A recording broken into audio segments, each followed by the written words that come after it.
Chapter 23, Churchill's Finest Hour, April to June 1945.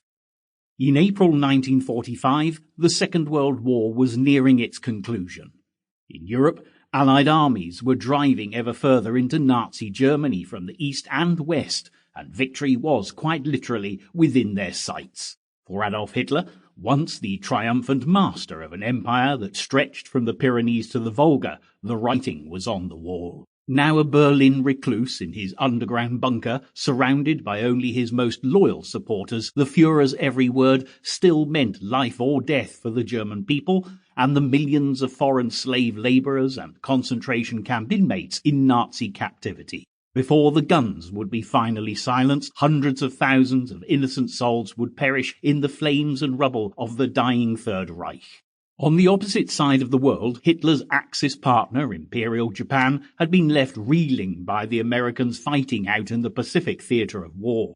Sustained by the world's greatest economy, the reach and sheer power of the USA was by now simply staggering.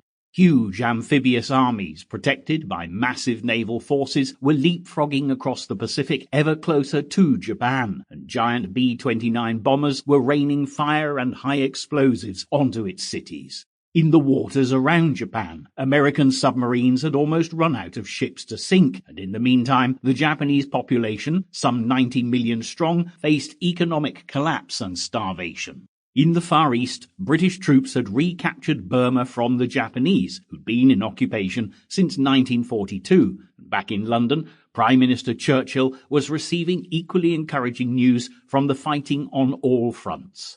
Even so, after 5 years of steering the nation through the stormy waters of war, Churchill was weary and anxious about the future. The old warrior was concerned that the British Empire, exhausted and financially drained by such lengthy fighting, would be sidelined as the endgame came into view by its more powerful American and Russian allies. Winston Churchill had undeniably given his all for king and country, and an Allied victory promised to be his finest hour. But he was wise to be cautious, and quite incredibly, his own future as the nation's Prime Minister was far from assured.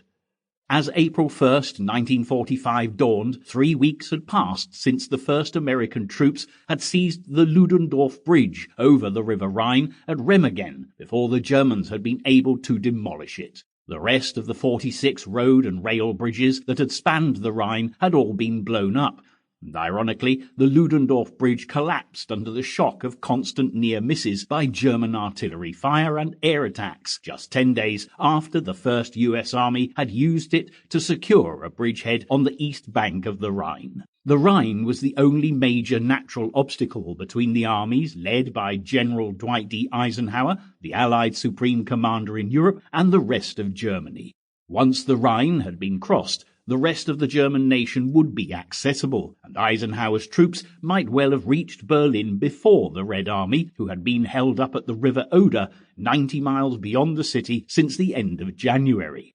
When Eisenhower had assumed total command of ground operations in September 1944, his land campaign in northwest Europe had its critics, one of the most vociferous being Field Marshal Sir Bernard Law Montgomery. Monty led the 21st Army Group as the Allies really started to make progress in Germany through March and into April 1945. Charged with putting Operation Plunder into action, Montgomery's 21st Army Group saw Canadian, British and American troops cross the Rhine near Wesel.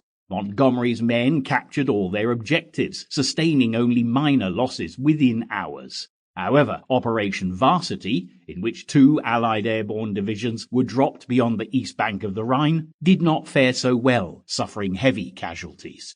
Watching the drama unfold in the skies from the relative safety of the west bank of the Rhine was none other than Churchill himself. Always keen to visit the front whenever he could, Churchill had travelled to General Eisenhower's tactical headquarters overlooking the river.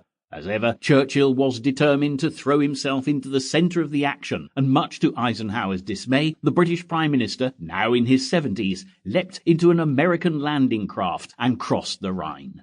But Winston had more to contemplate than Eisenhower worrying about his personal safety, with the looming division of Europe into 2 rival ideological and military blocs. Churchill believed Sample complete.